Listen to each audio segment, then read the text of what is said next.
Olá, sejam todos bem-vindos ao canal Marta Hafner.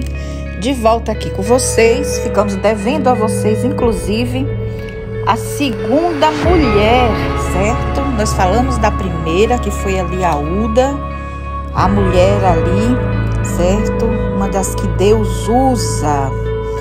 E nós vimos como que a Uda ali usou os dons espirituais com sabedoria. E hoje ficamos de falar sobre a segunda mulher. E hoje falaremos aqui. Então você que não conhece o canal, você seja bem-vindo, certo? Ao canal Marta Hafner, dê o seu like. E aproveite também e compartilhe com seus amigos, com suas amigas, com as pessoas que você acha que precisam ouvir, inclusive, sobre Miriam, que na verdade foi a segunda profetisa, e a gente vai destacar aqui que realmente foi utilizada por Deus com dons de sabedoria, ok? A gente tá aqui rumo aos 10 mil, certo? E eu só tenho que agradecer a todos vocês que confiam no nosso canal, a todos vocês inscritos, moderadores, certo? A todos vocês, inclusive, que fazem parte desse canal.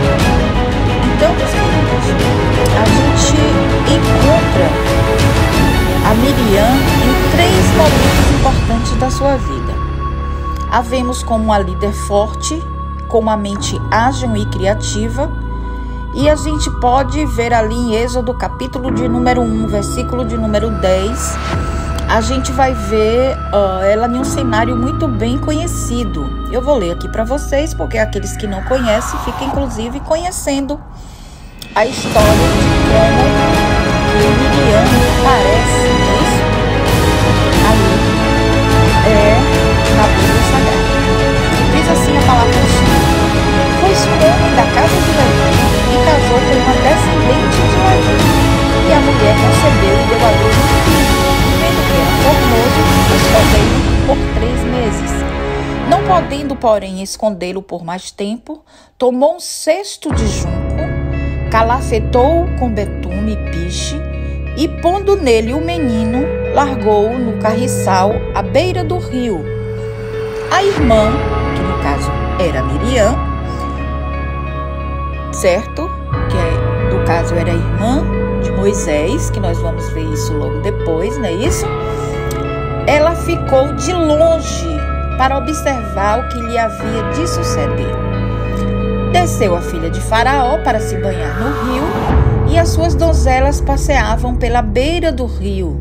Vendo ela o cesto no carriçal, enviou a sua criada e o tomou. Abrindo, viu a criança, e eis que o menino chorava. Teve compaixão dele e disse: este é o menino dos hebreus. Então disse sua irmã, a filha de Faraó: queres que eu vá chamar uma das hebreias que sirva de ama e te crie essa criança? Respondeu-lhe a filha de Faraó: vai. Saiu, pois, a moça e chamou a mãe do menino. Então lhe disse a filha de Faraó: leva este menino e criamo, pagar-te-ei o teu salário. A mulher tomou o menino e o criou. Sendo o menino já grande, ela o trouxe a filha de Faraó, da qual passou ele a seguir. Então, meus queridos, nós conhecemos muito bem essa história sobre Moisés. E vocês que não conhecem vão ficar conhecendo agora. Moisés, ele ficou ali escondido entre os juncos, ainda criança, bebê. E foi isso que a maioria de nós ouvimos até mesmo em classes bíblicas, quando a gente era o quê? Criança.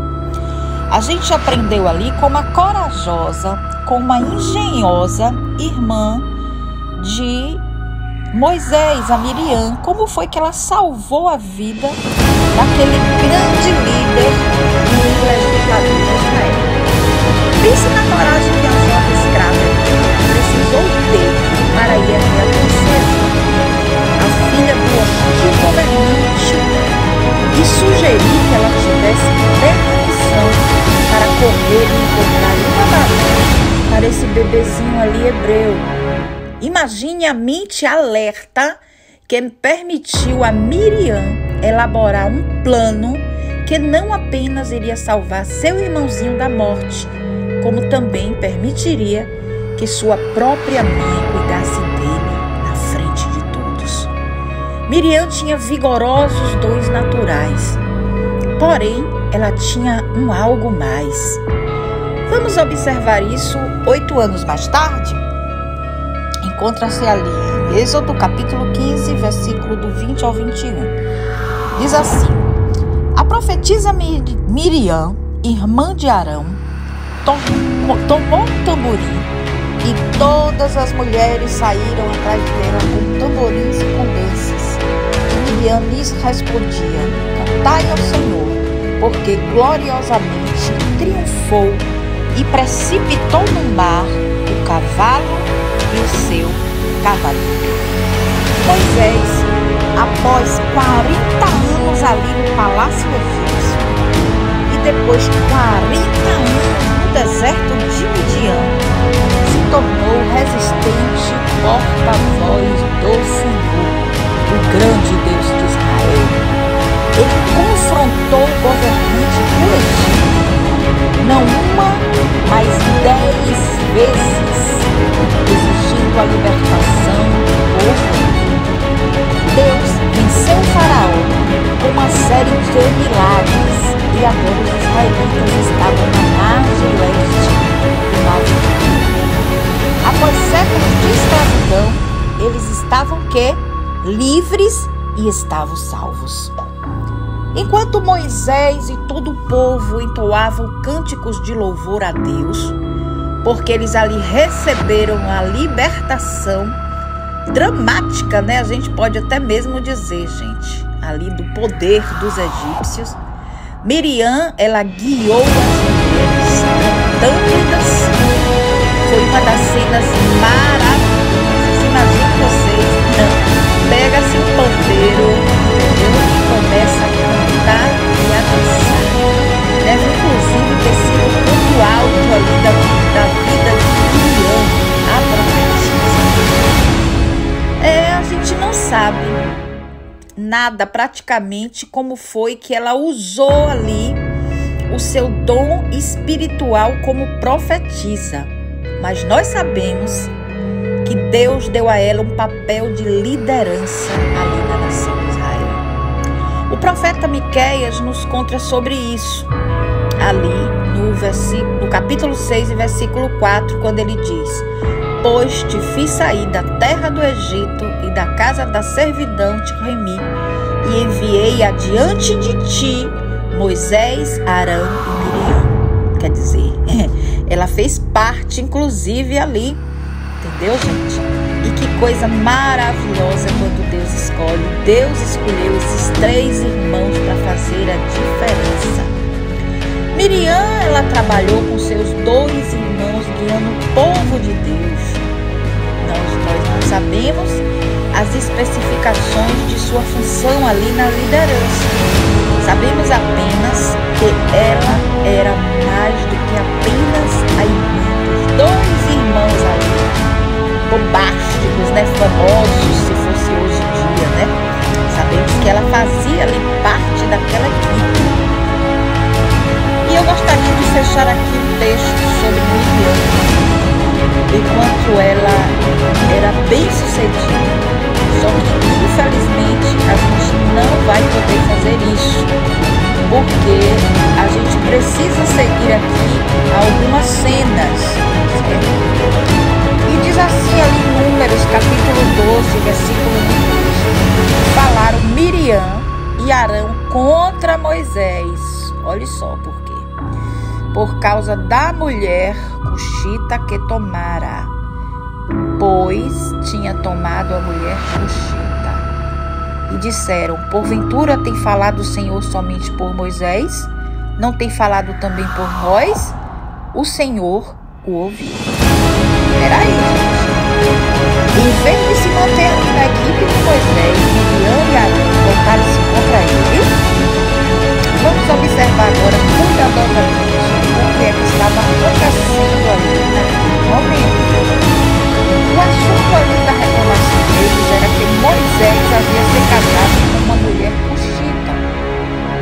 Pode ter sido que Zípora, que era sua primeira esposa, filha de Jetro, tivesse morrido e ele se casando novamente. Só que isso não fica claro nada ali no texto. E o que está claro é que uma cuxita, ela não é hebreia. Cuxi era a terra ao sul do Egito. Essa mulher não era um deles, ela simplesmente era uma estrangeira. Perceba-se que, por um lado, o assunto de sua reclamação era o casamento de Moisés com essa mulher de Cuxi. As perguntas que fazem entregam o real descontentamento deles. Olha só, os irmãos, no caso Miriam e Arão. Porventura tem falado o Senhor somente por Moisés? Não tem falado também por nós? E vamos parar aqui e ver o que é que isso pode nos parecer. Seria possível que essas tais pessoas que estavam tão sintonizadas espiritualmente, imagine, um sacerdote e uma profetisa, a gente não está falando de uma pessoa qualquer. Será que eles estavam ali com inveja de Moisés? Será que eles estavam ali com ciúmes? E, aparentemente, pode ter sido até isso mesmo o que Deus pensou.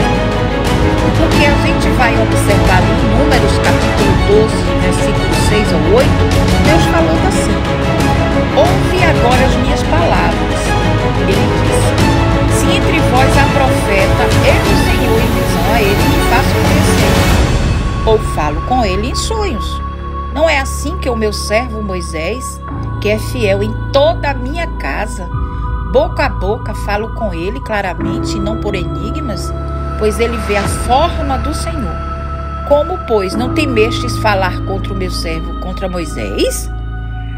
Então Deus, ele decidiu naquele momento, naquela hora, de deixar claro ali para Miriam e Arão, que mesmo que eles tivessem os dons, mesmo que eles tivessem os poderes, mesmo que eles tivessem os prestígios espirituais, eles não estavam na mesma categoria de Moisés.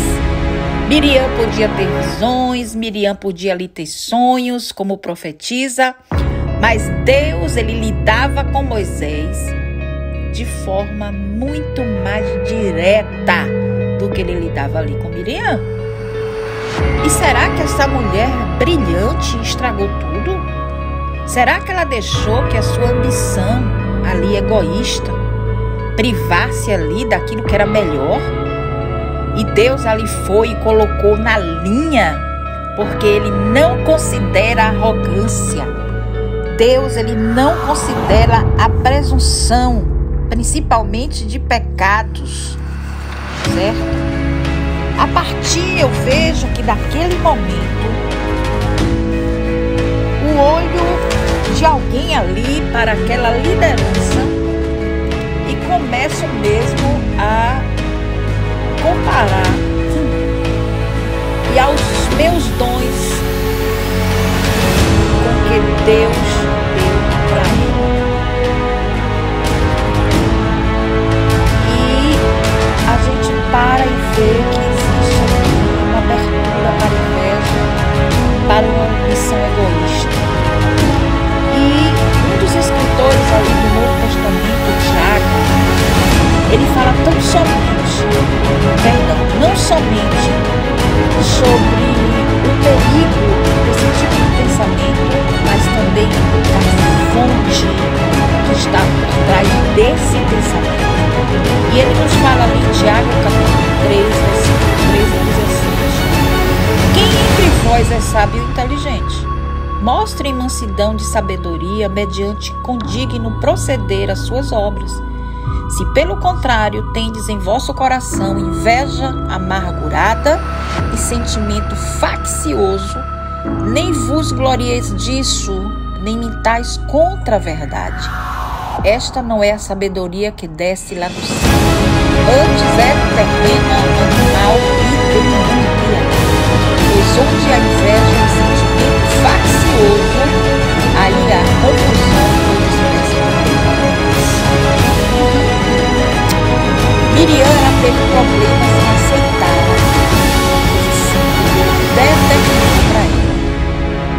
um lugar, sim, de destaque ali em Israel. Ela era um dos 3 líderes ali daquela nação. Possuía, sim, um dom espiritual muito significativo, mas se perdeu na sua perspectiva, porque ela insultou o seu irmão Moisés. Ela insultou por tabela diretamente a Deus. Existe um poeta inglês chamado Milton, e ele fez um comentário. Ele disse que o inferno é uma democracia, enquanto que o céu é uma teocracia. Porque, queridos, não se enganem, ninguém vota em Deus. Anjos, eles não decidem que papel eles têm que desempenhar. Se serão serafins, se serão querubins, porque é Deus que toma todas as decisões. E é esse mesmo Deus que é conosco. É esse mesmo Deus que nos concede dons e determina o lugar aonde que a gente vai usar. Ele sabe sim quais são os talentos que a gente necessita e como melhor podemos nos encaixar nos planos de seu reino. A gente às vezes desenvolve uma mentalidade muito perigosa quando a gente decide que a gente é melhor, quando a gente decide que somos melhores juízes dos nossos próprios talentos, dos nossos lugares, dos nossos serviços. No entanto, quem é Deus? E, infelizmente, essa mulher negligenciou ou ignorou a tudo isso. Só que Deus, ele lidou com ela de uma forma rápida e certeira, porque a palavra diz que ela ficou leprosa. E a lepra era a doença mais repugnante conhecida ali no mundo antigo. Sim, Miriam, ela adquiriu essa enfermidade contagiosa e agora ela precisava ficar quarentena, separada dos israelitas. Imagina, ela foi afastada pelas próprias pessoas que ela havia impressionado os jeremitas pela posição ali que ela exercia. Conforme ali o relato em Números, capítulo de número 12, apenas Miriam, a gente vê que ela foi acometida, inclusive, dessa lepra. Só que Arão também, ele reclamou contra Moisés. Você acha que isso parece ser justo? Vamos observar ali no versículo 1, qual o nome que vem primeiro? Miriam. O texto em hebraico, na verdade, relata Miriam e Arão. Ela começou a falar contra Moisés. Foi Miriam que encabeçou isso. Talvez Arão tenha sido mais uma vez, não é isso? Sido o homem ali maleável, como ele mesmo havia sido ali no Monte Sinai, quando ele deixou que o povo convencesse a fazer ali o bezerro de ouro. Só que na punição ali de Miriam, a gente vê como que era grande o seu prestígio. Aquele a quem foi dado, você se lembra disso? Mas será cobrado. Então Miriam era ela ali a pessoa mais forte. Ela mereceu uma punição muito mais severa. E nós vemos ainda ali em Números 12, a gente vê como é que a história está indo. Durante 7 dias, Miriam ficou exilada fora do acampamento israelita. Durante 7 dias, todo o avanço em direção à terra prometida ficou em suspenso. Durante 7 dias, o povo de Deus esperou. Miriam, ela havia interpretado mal seus dons. Ela tinha interpretado mal o seu chamado. E nesse processo, ela prejudicou todo o progresso do povo de Deus. Somente depois de 7 dias que ela veio, inclusive, pensar sobre essas coisas, que ela corrigiu o comportamento dela. Deus ouviu a oração de Moisés. Moisés, Deus, ele fez use esses dons espirituais. Com Uda a gente aprendeu que quando ela recebeu esses dons espirituais do Senhor, a gente, e ela também, e nós, a gente tem que saber usar, inclusive, com e sem modéstia. A gente tem que usar o quê? Sem desculpas e sem rodeios. E com Miriam a gente aprende que quando a gente recebe um dom espiritual de Deus, a gente não pode usar mal para trazer prejuízo, principalmente ao povo de Deus. A gente tem que fazer muito atenção. Deus é que dá os talentos. O céu, ele é uma democracia, onde nós somos chamados a votar em nossos dons. A gente recebe exatamente aquilo que Deus soberano, que Deus bondoso, ele nos dá. E qualquer que seja os talentos que nós temos, a gente deve usar com o Espírito certo, ou podemos causar muito mais estragos do que mesmo coisas boas, coisas positivas. Eu pergunto a vocês, como é que você se sente em relação aos dons espirituais que tem? Você está bem com esses dons? Talvez você mesmo tenha talento, que isso mesmo te intriga. O seu dom é de ensinar. Onde é que você vai usar esse dom? Comece agora a usar nas pequenas oportunidades que Deus lhe concede. Aprenda aqui agora com o erro de Miriam e não superestime o dom que Deus lhe deu. Não insista em usar seus dons apenas em lugares de liderança evidente. Talvez Deus, ele queira que use esse talento com 3 crianças, 3 anos. Não é isso? Experimente seus dons no Senhor lhe dá. Comece o que é permitido começar. Quando você tiver comprovado que o seu dom é de lugar, portas se abrirão. Pode nem ser essa que você está querendo passar. O primeiro passo que todos nós devemos realmente dar é aceitar que é Deus que nos dá os talentos. Só que Deus, quando nos dá os talentos, não é para beneficiar nós mesmos, não. É para beneficiar o seu povo. A gente precisa tirar esses dons da prateleira da nossa vida. A gente precisa desembrulhar, a gente precisa colocar sim eles em uso. A gente não pode usar com ambições egoístas, egocêntricas, mas que a gente venha a utilizá-los com humildade para a glória de Deus. A gente precisa ter atitudes santas, vontade de usar inclusive esses dons com liberdade, plenas. A gente tem que ficar maravilhado com tudo o que Deus pode fazer através de nós. De repente você pode até pensar que Deus ele cometeu um erro, que Deus ele lhe deu um dom e sabe que você não vai poder usar esse dom.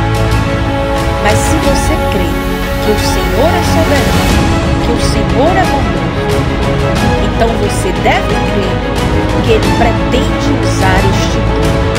Mesmo que neste momento você pense que não tem aptidão, ou mesmo que você nem esteja interessado nele. O problema, inclusive, pode ser uma questão de prática, para que você venha desenvolver a habilidade do uso desse dom.